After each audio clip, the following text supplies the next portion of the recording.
I had owned my beach house for less than one night when my mother called and told me she and Dad were moving in at 6:00 the morning. Not asking, telling. I was standing in the kitchen with one bare foot on a flattened cardboard box and the other braced against the cabinet because my right knee had started throbbing again. That knee had been giving me trouble since Kandahar, though.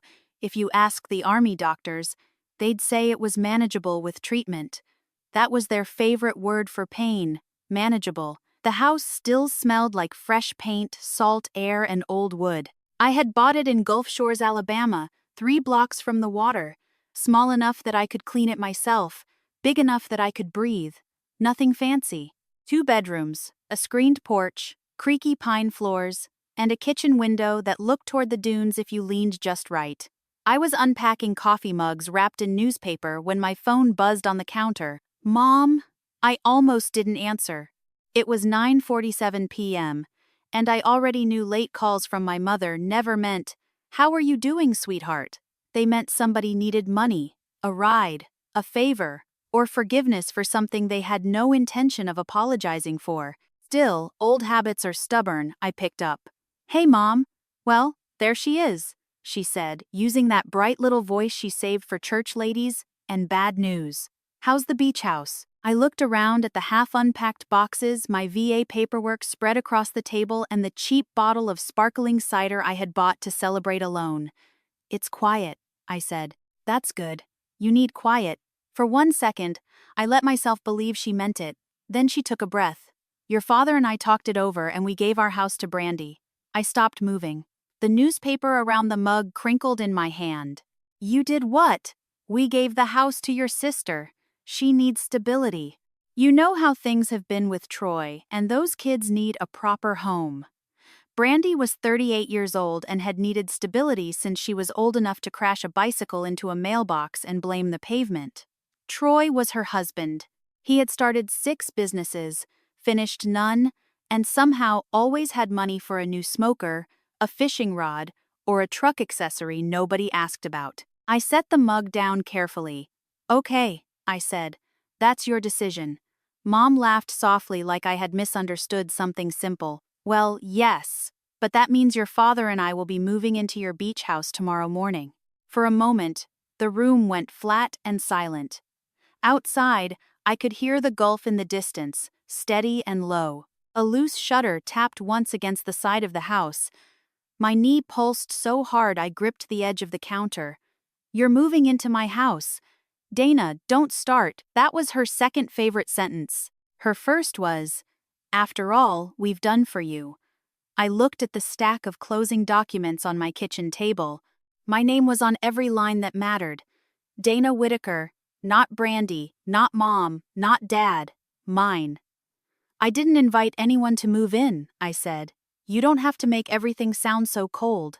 Her voice sharpened just enough to show the blade underneath. "We're your parents, and you have more space than you need." I almost laughed. Not because it was funny, because the alternative was putting my fist through the drywall, and I had just paid a man named S from Foley to patch 2 places. The previous owner's grandkids had ruined more space than I need. I repeated. "Yes, Brandy has children. Your father's blood pressure is acting up. I can't keep doing stairs. And frankly, Dana, you're retired now. You're not running around the world anymore. Retired."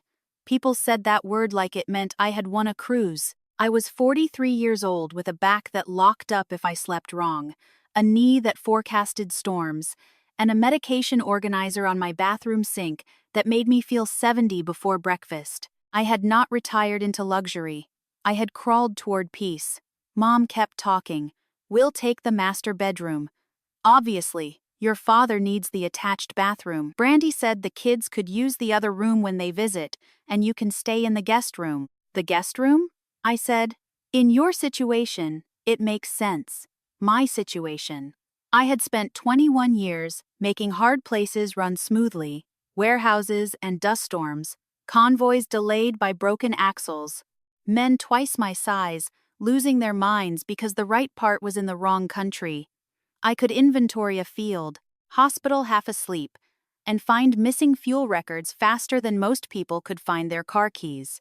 But standing in that kitchen with my mother explaining that I would be allowed to stay in a spare room in the house I bought with my own money, I could not think of a single useful sentence. Then she added very calmly, "And if you're not comfortable with that, you can find somewhere else to live." I froze. That word gets used too much. But that is exactly what happened. My body just stopped. My mouth opened a little. My hand went numb around the phone. The ocean kept moving outside like nothing had changed. Somewhere else to live in my own home. I pictured Brandy walking through my door with her oversized sunglasses and that wounded expression she used whenever consequences entered the room. I pictured Troy tracking sand across my floors, opening my fridge, asking where I kept the bourbon. I pictured my mother putting her ceramic rooster on my counter and calling it our kitchen before lunch. And underneath all that, I heard every old sentence I had been trained to obey. Be the bigger person. Your sister has it harder. Don't upset your father. You're strong. You can handle it. My eyes landed on a framed photo, still wrapped in bubble wrap on the table. Me in uniform, younger by 15 years, standing beside a supply truck, in a heat that made the horizon wiggle. Dad used to carry that picture in his wallet. He showed it to strangers at the feed store in Dakar and told them, "That's my Dana. She can handle anything." At the time, I thought it meant he was proud. Now I wondered if it had only made me useful. Mom said, "Dana, are you listening?" I swallowed. My throat felt dry. "Yes, ma'am." The old army answer slipped out before I could stop it. "Good," she said, satisfied. "We'll be there at 6. Have coffee ready. Your father likes that dark roast." I looked at the unopened bag of community coffee by the sink. I had bought it for myself because it reminded me of early mornings on base when everything was still possible and nobody had asked me to fix their life yet. "Okay," I said. There was a pause. She expected more. A fight. Maybe tears. Some performance she could later describe to relatives as me being unstable. I gave her nothing. "Drive safe tomorrow." She hung up first. I stood there with the phone still pressed to my ear until the screen went dark. Then, I lowered myself into one of the kitchen chairs slow because of my knee and let the silence settle around me. I did not cry. Not then. I just sat there listening to the waves and the old refrigerator humming like it had bad news, too. After a few minutes, I pulled the VA folder toward me. Then the closing documents. Then the thick envelope from the attorney who had helped structure the settlement after my medical retirement. I read everything again. Every page, every signature, every clause that said the house belonged to me and only me. By 10:31 p.m., my hands had stopped shaking. By 10:46, I had made a list. At 11:02, I called an old Army friend named Melissa Grant, who had gone from logistics to law school and now worked property disputes in Mobile. She answered on the fourth ring, groggy and annoyed. "Whitaker, somebody better be dead." "Not yet," I said, "but I need to make sure my family can't steal my house before sunrise." There was a pause. Then Melissa said, "Put coffee on. Start from the beginning." So I did, and by the time I finished telling her what my mother had said, I knew one thing for sure. They were coming to take over my home, but they were not going to find the woman they thought they had trained. The next morning, I woke up at 4:48 before my alarm ever had the chance. That still happens sometimes. Army habit. For a second, I forgot where I was. The room was unfamiliar enough that my brain reached automatically for old instincts. Listen first, assess, find exits. Then I heard the waves. Not loud, just steady. And I remembered the beach house. My beach house. I lay there, staring at the ceiling fan turning slow circles above me while pain worked its way through my lower back. Humidity always made the stiffness worse. The VA doctor in Pensacola called it chronic degeneration. I called it the tax bill for surviving my 20s. I pushed myself upright carefully and shuffled into the kitchen. The house still looked halfway between dream and disaster. Boxes everywhere, bubble wrap under the table. one curtain hanging crooked because I'd gotten tired halfway through installing the rod. I started coffee anyway. Community dark roast. Strong enough to raise the dead or at least make them complain less. While it brewed, I checked my phone. 3 texts from Mom already. We're leaving now. Bring towels down from upstairs, Dad says. Make eggs, if possible. I stared at the screen for a long moment. Not one single message asking if this was okay. Not one. I typed nothing back. Instead, I opened the Notes app Melissa had told me to keep. Document everything. Times, messages, conversations. Don't get emotional, she'd said around midnight while chewing ice over the phone. People like this depend on emotion. Stay factual. Easy advice from somebody who wasn't about to be evicted from her own bedroom by her retired parents and her freeloading sister. Still, she was right. I took screenshots of every text and dropped them into a folder. Then I poured coffee and stepped onto the screened porch. The Gulf air hit warm and salty against my face. Dawn was just starting to lighten the horizon. A few gulls drifted over the water, screaming at each other like tiny, angry landlords. For a few peaceful seconds, I let myself imagine another version of this morning. One where nobody was coming. One where I spent retirement learning how to fish badly and forgetting what military hospitals smelled like. Then headlights rolled across the front windows. 6 to 12 a.m. Right on schedule. Actually, no, 2 minutes late. I watched through the screen door as a white SUV and an older pickup truck pulled into my driveway like they'd done it a 100 times before. Doors slammed immediately. A dog started barking. Children whining. Troy coughing loud enough to qualify as a weather event. And just like that, the peace disappeared. Brandy climbed out first, wearing giant sunglasses, even though the sun was barely up. Her blonde hair was piled on top of her head in one of those messy buns that somehow took 40 minutes to create. Well, she said, looking around. It's smaller than I pictured online. Not hello, hello. Not thank you. That behind her, Troy stretched and cracked his back dramatically. Smells like dead fish out here. Morning to you too, I said. He squinted at me like he'd forgotten I existed. My mother stepped out next, holding a giant insulated cup and already looking irritated. Oh, good. You're awake. She walked past me carrying 2 tote bags. Your father needs the downstairs bathroom first. No hug. No asking how my first night went. Just instructions. Dad moved slower getting out of the truck. That shook me more than I expected. He looked older. Not old exactly, just worn down. His shoulders stooped more than I remembered. His breathing sounded heavier too, especially in the damp morning air. For one dangerous second, guilt hit me square in the chest. Maybe Mom was right. Maybe they really did need help. Then Brandy yelled toward the house. Troy grabbed the air fryer, and don't scratch the walls carrying it. The guilt lasted about 4 seconds. The kids stormed inside next. Tyler and Emma, 9 and 6, both sticky already somehow. Which room's ours? Tyler shouted. Mom answered before I could speak. The back bedroom, honey. I leaned against the porch railing slowly.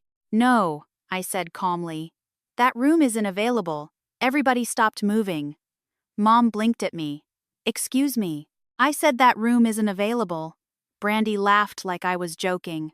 Dana, seriously. I am serious. Troy dropped a duffel bag near the hallway. Then where are the kids supposed to sleep? I shrugged slightly. That sounds like something y'all should have planned before deciding to move into somebody else's house. The air changed immediately. Mom's mouth tightened. Dad stared at the floor. Brandy crossed her arms. Wow. Okay. Starting early today, huh? I stayed quiet. That was the thing they never understood about me. Silence wasn't weakness. Silence was me deciding how much damage I was willing to do. Mom marched toward the hallway anyway. A second later, I heard the smart lock beep red. Then again, then a Taue. She turned slowly. Why is this locked? Because I locked it. You locked bedrooms in your own house? Yes. That's ridiculous. No. I said what's ridiculous is showing up with luggage before I agreed to anything. Brandy threw her hands up. Mom told us you were fine with it. I looked directly at my mother. She avoided my eyes immediately. Interesting. Dad finally spoke, voice rough with sleep and embarrassment. Dana, we're family. There it was, the oldest weapon in the house. I walked to the kitchen and poured myself another cup of coffee before answering. Family usually asks before moving in. Nobody spoke. The dog started barking again outside. Troy muttered Jesus Christ under his breath and wandered toward the refrigerator. He opened it without asking, then frowned. Where's the beer? In a store somewhere, I said. Mom sighed dramatically. Dana, your attitude is unbelievable. My attitude? Yes. After everything your father and I sacrificed raising you? I laughed before I could stop myself, not loudly, just one short, exhausted sound. Because suddenly I was 17 again, working weekends at a feed store, while Brandy got a Mustang for her birthday after totaling the first car Dad bought her. I was 23, wiring money home from Kuwait because Dad's medication wasn't covered enough. 31. Postponing a vacation because Brandy needed help with rent again. Sacrifice. That word always seemed to travel in one direction. Troy finally found the coffee pot. Hey, he said this. The dark roast. I nodded. Without asking, he filled a mug almost to the top. Then he took the first sip and made a face. Too strong. Something in me almost admired the consistency. Brandy wandered through the living room looking around critically. You still got all this military-looking furniture. It's called wood, I said. She ignored that. You know what? This place needs bigger windows. I stared at her. Then at the ocean, literally visible through 3 different windows already. Before I could answer, my phone buzzed. Melissa. I stepped onto the porch to take it. You alive? She asked immediately. Barely. You record anything yet? Not yet. Well, start. And Dana. Yeah. Do not let them push you into explaining yourself all day. People who ignore boundaries love long emotional conversations. It wears you down. I looked through the screen door at my family inside my kitchen, Mom unpacking groceries into my cabinets like she owned them, Brandy criticizing the house, Troy drinking my coffee, Dad standing awkwardly near the counter like a man who already suspected this had gone too far. Then Tyler yelled from the hallway, "Why are all the good rooms locked?" And before anyone could answer him, Brandy said something that finally made my stomach turn cold. Don't worry, Aunt Dana always caves eventually. I closed my eyes briefly. Then I opened them again and looked out toward the Gulf. The waves kept rolling in, steady, unbothered. And for the first time since they arrived, I realized something important. They hadn't come here scared. They had come here confident. Confident that eventually I would surrender like I always had before. That was their mistake. By 8 that morning, my house looked like it had been invaded by a discount moving company with no insurance and no shame. There were trash bags in the hallway, plastic storage bins stacked near the stairs, a dog bowl beside my front door, and a box labeled Brandy Fall Decorations sitting on top of my brand new entry bench. Fall decorations. It was June. I stood in the kitchen with my coffee cooling in my hand, watching my mother open drawers and move things around as if she were correcting a mistake I had made. "Where are your serving spoons?" she asked. "Pack? Well, why would you pack serving spoons in a kitchen?" "Because I moved in yesterday." She gave me a look like I had inconvenienced her on purpose. Brandy came in carrying a laundry basket full of shoes. "Troy says the Wi-Fi password doesn't work." "It works," I said. "He tried it twice.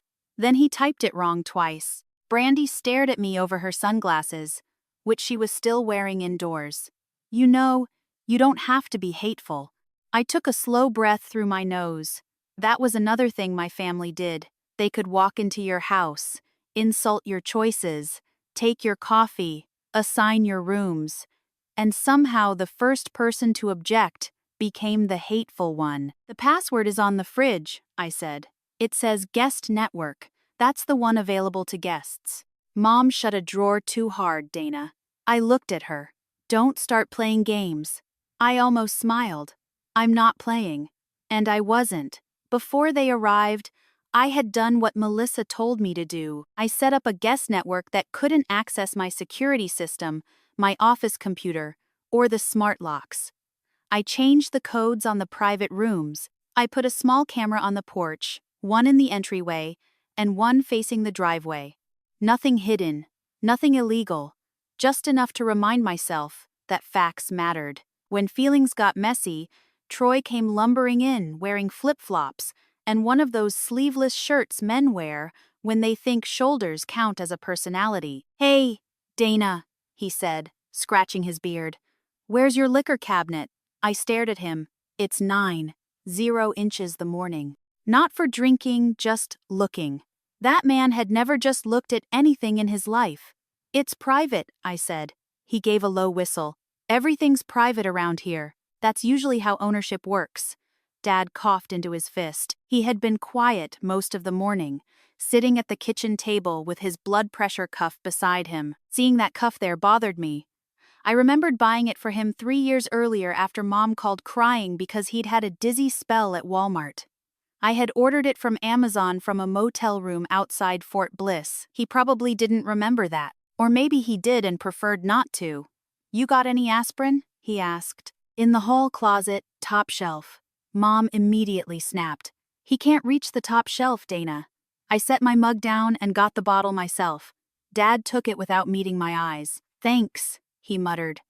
That little word nearly softened me. It embarrassed me how quickly I wanted to forgive people for doing the bare minimum. Brandy swept past us into the living room. "Mom, this couch is awful. It looks like government housing. It's leather." I said it's brown. "So is coffee. People survive." Troy laughed at that, which made Brandy glare at both of us. For a few seconds, I saw how absurd it all was. My sister standing in my living room judging furniture she hadn't paid for, while her husband searched for alcohol before breakfast, while my mother rearranged my silverware, and my father pretended the floor was fascinating. If I'd heard this story from somebody else, I might have said, "Why didn't you just throw them out?" That is the part people never understand unless they've been trained inside a family like mine. It isn't one moment, it's a lifetime of tiny permissions you never remember giving. When I was 10, Mom told me not to cry when Brandy broke my favorite music box because she didn't mean it. When I was 16, Dad said I should let Brandy use my savings for prom because you're more practical. Anyway, when I was deployed, Mom called to say Brandy was behind on rent and asked if I really needed all that combat pay sitting in a bank account. Every time it sounded small, every time it cost me something. By noon, they had tested nearly every door in my house. The downstairs bedroom locked, my office locked, storage closet locked, the small detached shed where I kept tools and fishing gear locked. Brandy finally stood in the hallway with both hands on her hips. "This is ridiculous. Are we supposed to live out of bags?" I looked at the bags piled around her feet. "You're not supposed to live here at all." Mom gasped like I had slapped her. Dad closed his eyes. Troy muttered, "Here we go." But before anyone could launch into the usual family courtroom routine, Tyler came running in from outside, yelling that the dog had thrown up under the porch steps. That bought me 5 minutes. I stepped onto the screened porch and shut the door behind me. The air was thick and hot, but at least it was mine. I leaned both hands on the railing and let my head drop. That was when I heard Bry's voice through the cracked kitchen window. She was on the phone low, but not low enough. "No, she's being weird right now," Brandy said. "But she always gets over it." A pause. Then she laughed. "Mom says, give it a few months. Once we're settled, Dana won't have the heart to kick us out." My fingers tightened around the porch rail. Another pause. "Besides, have you seen what beach houses go for now? This place has to be worth over $500,000, Troy said. "If we play it right, we could probably get her to put my name on something." The girls cried somewhere overhead. My stomach felt suddenly cold despite the heat. Brandy kept talking. "She doesn't need all this. She doesn't even have kids." That one landed in a place I didn't know was still tender. I had wanted children once. Not in some big dreamy way, just quietly. A kitchen table with homework on it, little shoes by a door, somebody calling me mom, in a voice that belonged only to me. But deployments, injuries, bad timing, and one broken engagement had carried those years away before I could grab them, and now my sister was using that empty space as proof I deserved less. I stayed on the porch until she ended the call. Then I walked back inside. Nobody noticed my face. Good. Mom was still moving my dishes. Troy was looking through my pantry. Dad was staring at the television remote like it might save him. Brandy smiled when she saw me. Everything okay? I looked at her for a long second. Then I smiled back. Sure, I said. Everything's fine. That afternoon, I started documenting for real. Not just screenshots. Everything. I made a folder on my laptop and named it House Guests, because if I named it what I wanted to, Melissa would probably tell me it looked bad in court. I saved Mom's Facebook post, where she claimed I had invited them. I saved every text. I wrote down the time they arrived, who entered the house, what they brought, which rooms they tried to access. I took pictures of the trash bags in the hallway and Troy's muddy footprints across the living room rug. Again, nothing dramatic, just facts. That was how I knew I was angry in a new way. Old anger shakes. This anger organized. Around 4, Earl Benson came by carrying a small toolbox and wearing a faded Marine Corps cap that looked older than some officers I'd served under. He was my neighbor 2 houses down. I had met him during the inspection when he walked over uninvited, pointed at the porch steps and said, "Those will kill you before the government gets another chance." I liked him immediately. He glanced past me into the house where Tyler was yelling the dog was barking and Mom was telling someone that I had always been particular. Earl raised one white eyebrow. Hell of a retirement party. I stepped outside and closed the door behind me. Apparently, he looked at me for a few seconds the way old military men do when they're deciding whether to joke or tell the truth. Then he said, "People don't take your whole life at once, kid. They take it one favor at a time." I stared at the cracked paint on the portrayal. "I keep wondering if I'm being cruel." Earl snorted. "Cruel is taking a woman's house and calling it family." I looked back through the window. My mother was laughing at something Brandy said. Dad looked tired. Troy had found my chips. For one more second, I nearly opened the door and told them all they could stay a few weeks while they figured things out. Then Bry's phone lit up on the counter. A text preview flashed from Troy. "Get her tired enough and she'll sign anything." I read it twice. The last soft place in me went quiet. Not dead, just protected. I walked back inside and picked up my coffee cup from the counter. Mom looked over. "Dana, we need to discuss sleeping arrangements." "We will," I said. "When?" I took a sip. "Soon." And for the first time all day, she looked uncertain. That night, I learned there is a special kind of exhaustion that comes from having people in your house who believe your discomfort is just background noise. By 7, my kitchen counters were covered with things I didn't buy. A family-sized bag of barbecue chips, 2L of off-brand cola, a half-eaten rotisserie chicken from Publix, Troy's tobacco tin, Bry's makeup bag open like it had exploded beside the sink. My mother had found my good towels and passed them out like party favors. When I asked her not to use the white ones for the dog, she looked at me with those tired, disappointed eyes she had perfected over 40 years. "Dana, it's just a towel." Nothing was ever just a towel with people like my mother. It was the towel, then the room, then the house, then the life. I didn't say that. I only picked up the damp towel from the floor and carried it to the laundry room where I stood for a moment with the door closed and one hand pressed against the dryer. My back hurt. My knee was swollen. I had a headache creeping up behind my right eye. And still, some old part of me whispered, "Maybe you're overreacting." I hated that part. I hated how well trained it was. Around 8:30, Dad came into the laundry room doorway holding his pill organizer. Monday through Sunday, blue plastic little white letters worn half off. "You got any water bottles?" he asked. "Fridge door?" He nodded but didn't leave. I looked up. "You okay?" He rubbed the back of his neck. "Your mother gets ideas." That was as close as Dad usually came to admitting anything. "She told me you both agreed." He sighed. Outside the laundry room, I heard Brandy laughing at something on her phone. Dad lowered his voice. I didn't know she told you to leave if you didn't like it. There it was, a little crack in the wall. Not enough, but something. So, you thought taking my bedroom was fine? I said. Just not the part where she said it out loud. His face wrined. I didn't say that. You didn't say much of anything. He looked older in that moment than he had that morning. His gray hair was flattened on one side, and his hand shook slightly around the pillbox. I remembered him at 50, broad-shouldered, sunburned, teaching me how to change a tire in the driveway, while Brandy sat inside crying because she had gotten grease on her shorts. Your sister's in a bad spot, he said. She's always in a bad spot. She has kids. I know, you don't. The words were quiet, not cruel on purpose. That made them worse. I nodded once and turned toward the washer so he wouldn't see my face. He muttered something that might have been sorry, but it never fully became a word. After he left, I took out my phone and opened the file again. House guests. I added one note. Dad confirms Mom did not tell full truth.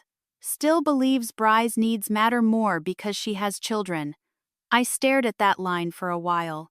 Then I deleted the last part. Too emotional, Melissa would say. I replaced it with, Dad stated she has kids. You don't. Clean, factual, ugly enough on its own. Later, when the house finally settled into what passed for quiet, I sat at the small desk in my locked office and built the record like I was preparing a convoy manifest. Names, dates, amounts, screenshots, bank transfers. I found a payment from 2014, $800, to Mom labeled dental emergency. Then another from 2016, $1,200 to Brandy for rent, 2,000 inches. 2018 after Troy's pressure washing business folded, $300 here, $500 there. Little fires I had put out from Texas, Georgia, Kuwait, Germany. The total made me sit back in the chair. Not because I couldn't believe it, because I could. That was the sad part. The money added up to a number. The years didn't. At 10:14, I heard voices outside my office door. Brandy and Troy. They were trying to whisper, which for Troy meant speaking like a man ordering through a drive-thru with a broken speaker. She's got to sleep eventually, he said. Brandy shushed him. I'm serious, he said. Your mom said Dana gets worn down if everybody pushes the same direction. My chest tightened. Brandy replied, Not tonight. She's acting weird. She's acting military. There's a difference. I almost laughed. Troy continued. We just need her to agree we live here. Once mail starts coming, once your folks are settled, she'll look bad trying to kick everybody out. Brandy said nothing for a moment.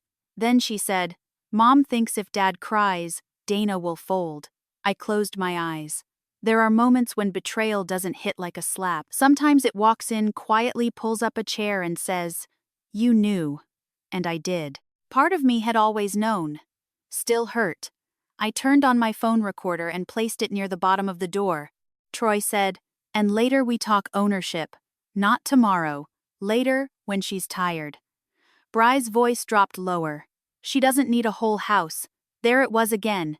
Need. They had turned my life into an inventory list. Brandy needed more. Mom needed comfort. Dad needed peace. Troy needed opportunity. And I needed apparently nothing. The next morning, Earl found me sitting on the porch steps before sunrise, with a mug of coffee I had forgotten to drink. He didn't ask if I was okay.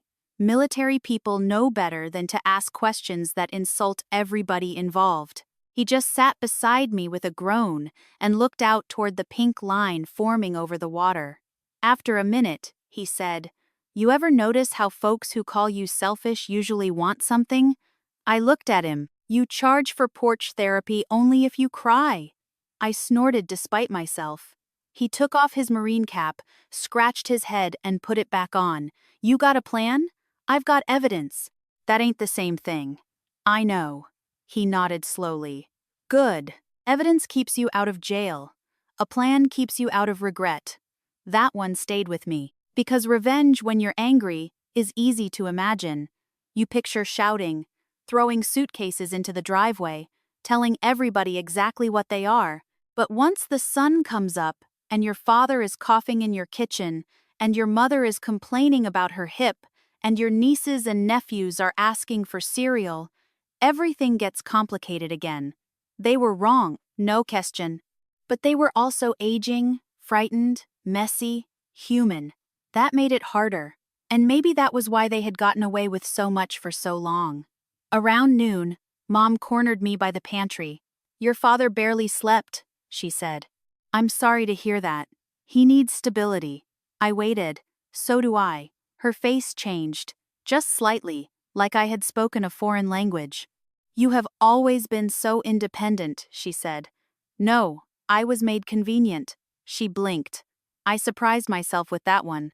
So did she. Before she could answer, Brandy called from the living room. "Mom, where should I put the framed pictures?" I looked past my mother. Brandy had 3 framed family photos in her arms. Not mine, hers. Her wedding photo, her kids' school portraits. One big picture of Mom and Dad standing in front of the house they had just handed over to her. She was decorating. Not visiting. Decorating? Mom said. "Just set them on the mantel for now." "No," I said. Both of them looked at me. I walked into the living room and took the frames gently from Bry's hands. "These can stay in your car." Bry's mouth fell open. "Are you serious?" "Yes. This is unbelievable." "You're right," I said. "It is." The kids went quiet. Dad looked away. Troy leaned back on the couch like he was watching a football game get good. "And Mom, finally tired of pretending," said Dana. "You are going to regret treating your family this way." I held the frames against my chest. Maybe I would. That was the part nobody tells you about standing up for yourself. It doesn't always feel clean. Sometimes it feels like grief wearing boots, but then my phone buzzed. Melissa had sent a message. "Got the files. You're protected. Do not sign anything. Do not agree verbally to permanent residence. If they push witnesses, help witnesses." I looked at my mother, then at Brandy, then at Troy smiling on my couch. And that was when the idea came fully into focus. A barbecue, not a screaming match, not a dramatic ambush. A nice Southern family barbecue where everybody could hear the same story at the same time, including the truth. I smiled politely. "You're right, Mom." I said, "We should talk about this as a family." Her shoulders relaxed because she thought she had won. When she asked, "Saturday." Saturday came heavy and hot. The kind of Alabama afternoon where the air sticks to your skin before noon and everybody smells faintly like sunscreen and regret. By 10, 0 inches the morning, Earl was already outside helping me move folding tables across the yard. "You sure about this?" he asked. "Number good means you're still sane." We set up 2 long tables under the shade behind the house. Nothing fancy. Paper plates from Walmart. Coolers full of ice. Potato salad from Rouse's Market. Hamburgers. Hot dogs. Sweet tea so sugary it could probably repair drywall. Normal. That was important to me. I didn't want a courtroom. I wanted witnesses. Inside, my mother buzzed around the kitchen pretending she was hosting the event herself. "Your cousin Linda is bringing peach cobbler," she announced loudly. "And Pastor Reed may stop by after the church picnic." "Great," I said. Brandy sat at the counter scrolling her phone. "You invited church people. You said we should talk as a family. This isn't family." "No," I said, "it's accountability." That earned me a glare sharp enough to cut tomatoes. Dad spent most of the morning outside on the porch, quiet and sweaty in the heat. Twice I caught him looking toward his truck like he wanted to leave, but didn't know how. Troy, meanwhile, had somehow appointed himself grill supervisor, despite never once asking whose grill he was using. At one point, he flipped a burger and yelled, "Dana, you got any better beer than this? You brought the beer?" "Yeah, but I figured you'd have hidden rich people beer somewhere." Earl nearly choked, laughing. "Son," he said, "if she was rich, she wouldn't be cooking for this circus." By 2, the yard was full. Cousins, neighbors, 2 older veterans Earl knew from the VFW, my Aunt Charlene wearing too much perfume and asking everybody invasive questions. Kids running through the grass with dripping popsicles. The whole thing looked painfully normal, which somehow made what was happening underneath it even sadder. Mom loved it. She moved through the crowd, smiling like a politician at a pancake breakfast. Dana's just been such a blessing. She kept saying it means so much that she wanted us all together. Every time she said it, something inside me pulled tighter. Not rage. Clarity. Around 3, I was carrying a tray of hamburger buns outside when I overheard Brandy talking to Aunt Charlene near the porch. "She's just adjusting," Brandy said dramatically. "Dana's always needed control over everything." Charlene nodded like she was watching a documentary about difficult weather. Then Brandy added, "Honestly, we were shocked she even bought such a big house alone." There it was again, alone. As if being unmarried at 43 made me temporary. Disposable? I set the tray down harder than I intended. Everybody looked over. "You okay?" Earl asked quietly. "Yep, but my hands were shaking now. Not from fear, from exhaustion. 20 years of swallowing things will do that to a person." Eventually, they stopped going down smoothly. Around 4, Mom tapped a spoon against her glass. That sound cut through every conversation instantly. I felt my stomach drop before she even opened her mouth. "Oh, Lord," Earl muttered beside me. Mom smiled at the crowd. "I just want to say how grateful Harold and I are that Dana invited us to spend our retirement years here with her." There it was. "Not implied anymore," declared. Several people smiled politely. Aunt Charlene actually clapped once.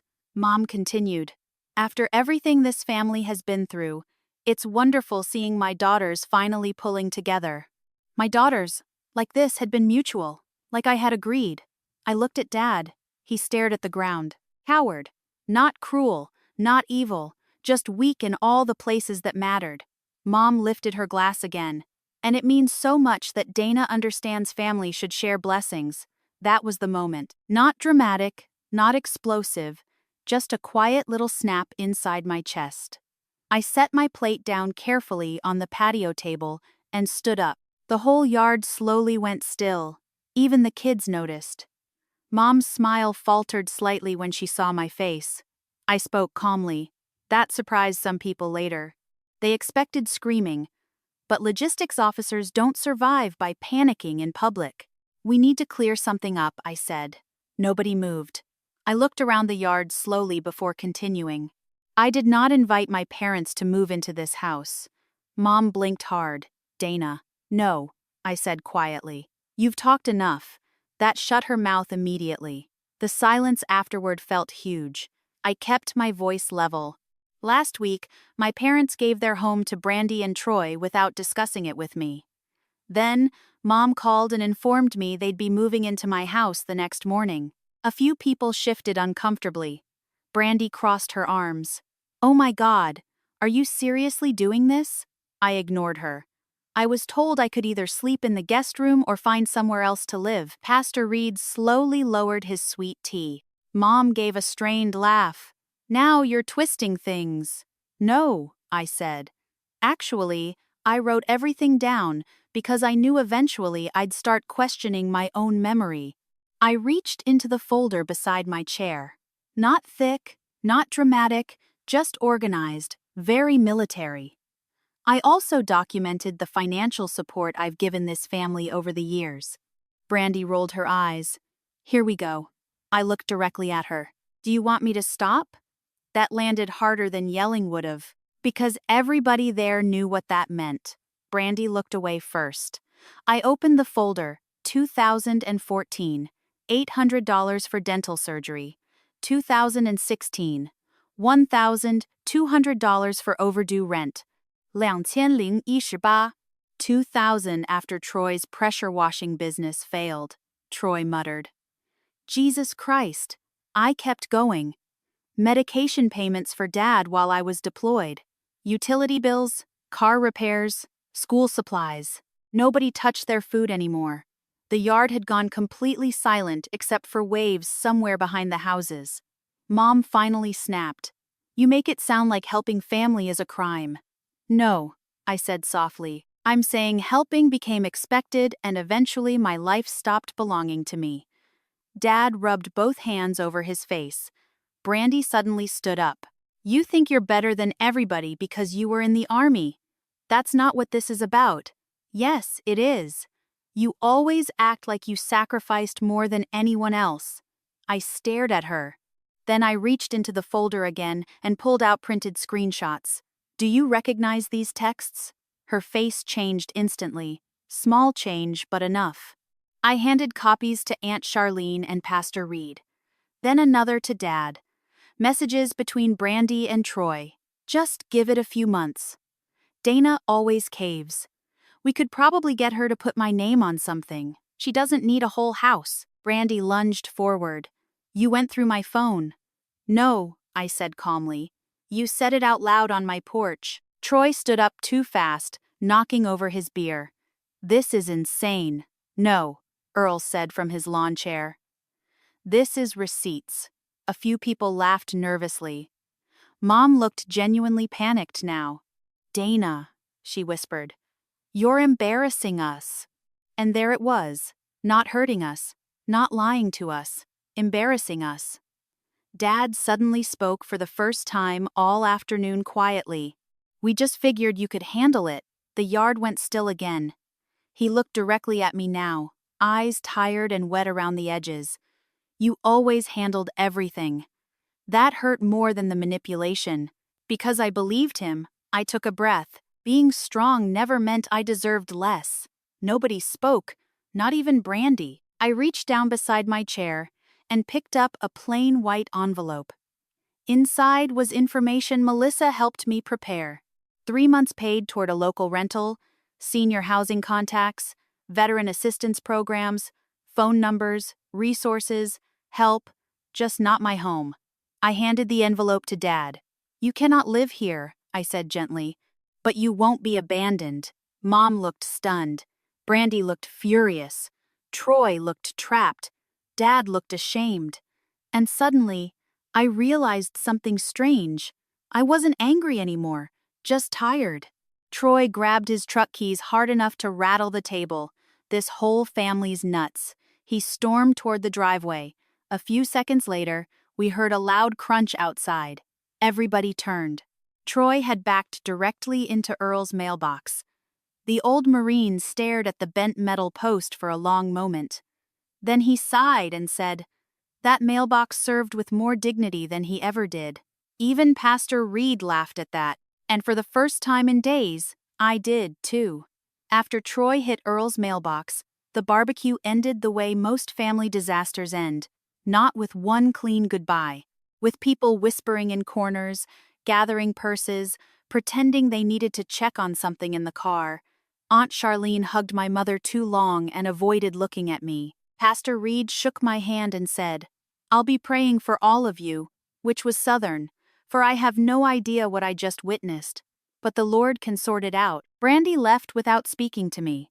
She shoved juice boxes and beach towels into the SUV, while Troy stood near the damaged mailbox, arguing with Earl about whether the post had already been loose. Earl just pointed at the tire marks in the grass and said, Son, the mailbox did not attack your bumper. Dad was the last one in the yard. He held the envelope I'd given him like it weighed more than paper. Mom stood beside him, red-faced and silent for once. I can't believe you did this to us, she said. I wiped my hands on a dish towel even though they weren't dirty.